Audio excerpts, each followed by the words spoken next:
27 अक्टूबर 2013 और 27 अक्टूबर 2021 ये 2 साल की एक ही तारीख है।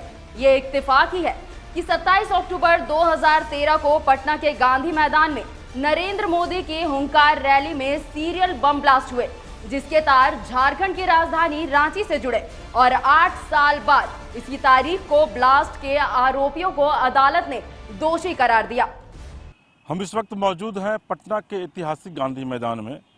पटना का यह ऐतिहासिक गांधी मैदान इतिहास के कई राज को अपने सीने में दफन किए हुए है।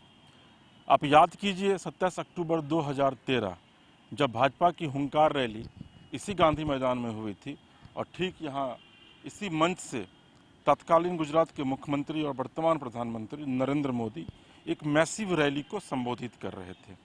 समय लगभग 3 बज रहा था और इस वक्त हम जहां मौजूद हैं ये प्रेस गैलरी हुआ करता था। यहाँ पर हम लोग भी बैठे हुए थे, तमाम पत्रकार बैठे हुए थे और मैदान में भारी भीड़ थी भाजपा के कार्यकर्ताओं की, जो मोदी को सुनने के लिए बिहार के अलग अलग कोने से आए हुए थे। उस समय बिहार में नीतीश कुमार की सरकार थी और अचानक आप जहाँ देख रहे हैं जो पोल है उस पोल के पास अचानक पहला बम विस्फोट होता है, फिर वहाँ से 100 मीटर की दूरी पर दूसरा और फिर तीसरा।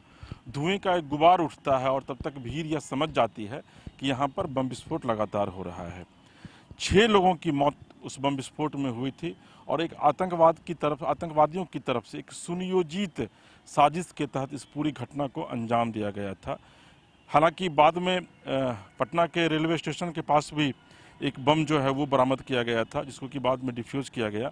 और जब NIA ने पूरी तरीके से इस केस को अपने हाथ में लिया तो लगभग 8 साल बाद 27 अक्टूबर 2021 को इस मामले में NIA की कोर्ट ने 10 अभियुक्तों में से 9 को अभियुक्त बनाया और 1 को बरी कर दिया और 1 नवंबर 2021 को सुनवाई की तारीख मुकर्रर की, यानी कि 1 नवंबर 2021 को इस पूरे मामले में 9 अभियुक्तों को NIA की कोर्ट द्वारा सजा सुनाई जाएगी। तारीख 27 अक्टूबर 2013, स्थान पटना का गांधी मैदान, मौका नरेंद्र मोदी की हुंकार रैली, वक्त तकरीबन दिन के 12:30 बजे। पहला धमाका पटना रेलवे स्टेशन। जब तक पटना वासी कुछ समझ पाते तब तक एक के बाद एक 6 धमाके। गांधी मैदान सहित दहल उठी राजधानी। NIA ने शुरू की जांच की आज पहुंची रांची। दर्जनों संदिग्ध लिए गए हिरासत में। तारीख 27 अक्टूबर 2021। NIA की विशेष कोर्ट ने 9 आरोपियों को किया दोषी करार।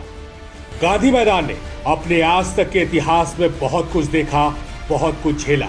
रैली से लेकर रैला तक देखा और अपने दामन में कई लोगों को मरते भी देखा, लेकिन शायद ही 27 अक्टूबर की तारीख गांधी मैदान कभी भूल पाए। लाशें बिछ गई थी, लोग भाग रहे थे, कुछ घायल जमीन पर पड़े थे। NIA ने बिना देर किए मामले की जांच शुरू की तो पता चला कि बिहार की राजधानी को दहलाने की साजिश झारखंड की राजधानी रांची में रची गई थी। ताबड़तोड़ छापेमारी हुई। मास्टरमाइंड इम्तियाज निकला, जिसका ठिकाना था धुरवा का CTO बस्ती। तो जांच के दौरान आतंकवादी संगठन सिम्मी का नाम सामने आया और इसके तार जो है वो झारखंड की राजधानी रांची के इसी CTO बस्ती से जुड़ी हुई मिली। NIA के आरोप के मुताबिक इसी CTO बस्ती के रहने वाले इम्तियाज अंसारी उर्फ आलम के ही घर में रची गई थी साजिश। ऐसे में अब 1 तारीख को यानी कि 1 नवंबर को फैसला आने वाला है और क्या कुछ कोर्ट जो है वो फैसला सुनाएगी वो देखने वाली बात होगी। ये पहला मौका था जब CTO और रांची की पहचान आतंकी संगठन सिम्मी के स्लीपर सेल के तौर पर हुई थी। इस मामले में कुल 9 लोगों पर आरोप तय हो चुका है और 1 नवंबर को पटना में NIA की स्पेशल कोर्ट इन्हें सजा भी सुनाएगी। इस मामले में शामिल 4 आतंकी के नाम बोध गया ब्लास्ट में भी सामने आए, जिसमें उन चारों को उम्र कैद की सजा सुनाई जा चुकी है। यह पहला मौका था जब रांची और CTO का नाम आतंकी संगठन सिम्मी के साथ जुड़ा था। अब 1 नवंबर को पटना के एनआईए की विशेष अदालत में ये फैसला सुनाया जाएगा। देखना यह रहेगा कि क्या कुछ फैसला कोर्ट सुनाती है। बहरहाल अब सबकी निगाहें अदालत पर टिकी है कि दोषी आतंकियों को कोर्ट क्या सजा सुनाती है। समाचार प्लस के लिए पटना से एसके राजीव के साथ रांची से अंकुर सिन्हा की रिपोर्ट। समाचार प्लस, खबर वही जो हमने कही।